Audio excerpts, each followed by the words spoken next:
Okay, so we're going to use Lucid.app to make a probability tree, which is really useful because I don't know about you guys, but making probability trees almost any other way is thoroughly infuriating. Yeah, especially if you start with a bit of paper and then your paper's not big enough. Exactly. Yeah. So the benefit of this is that you can go away from me. Yep, ads. So we're just going to Lucid.app, we're going to log in with our Google account, and we are going to open a new document.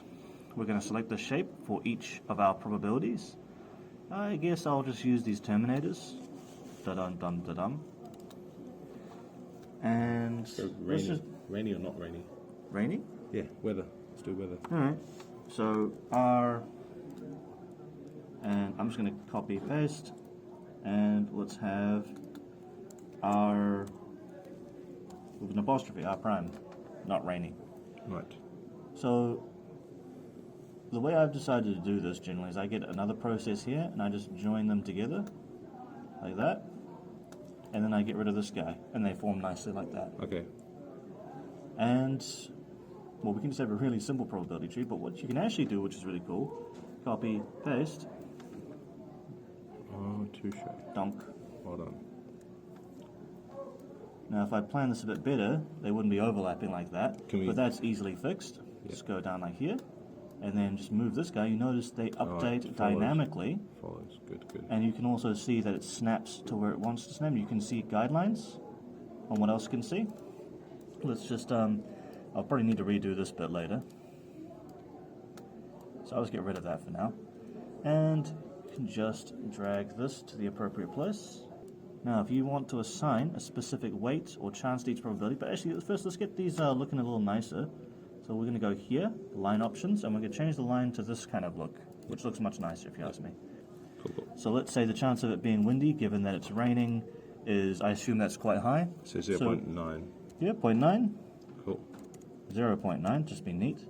So that gives us the complement of the event, which is, if you click too many times on it, you have to delete it all the way. It's really annoying. I haven't figured out a way to make these align properly, to be perfectly honest, but that will have to do, so you have to do it by eye. So let's say if it's not raining, the chance of windy being is lower, so let's say 0.3 versus a 0.7. And as before, I'll just do the trick here. So you add in a dummy one pretty much, right? Yeah, I'm just adding a dummy one just to fix them places, easy to deal with. Delete it. And if you're like, I don't want these arrows, more arrow, go away. Cool. Sorted. There's lots of other things you can do. For example, if you grab all of them, I think you can adjust the size, the dimensions of all of them independently, and you can see it updates dynamically, which is quite useful. You can also adjust the sizes of all the text. How do you do that? I'm using the Google Documents shortcut, which is Control-Shift, the greater than or less than keys. So you can go up, whoops, you can go up, you can go down. Good, good. And if you want to select cells independently, go click, I think it's Control-Click, Control-Click, Control-Click, and now I'm going to change the sizes independent of the other bits. Okay. That's a useful technique. And let's say I'm done with this, even though I haven't assigned weights for the raininess. Let's just assume that it's unknowable whether it's going to rain.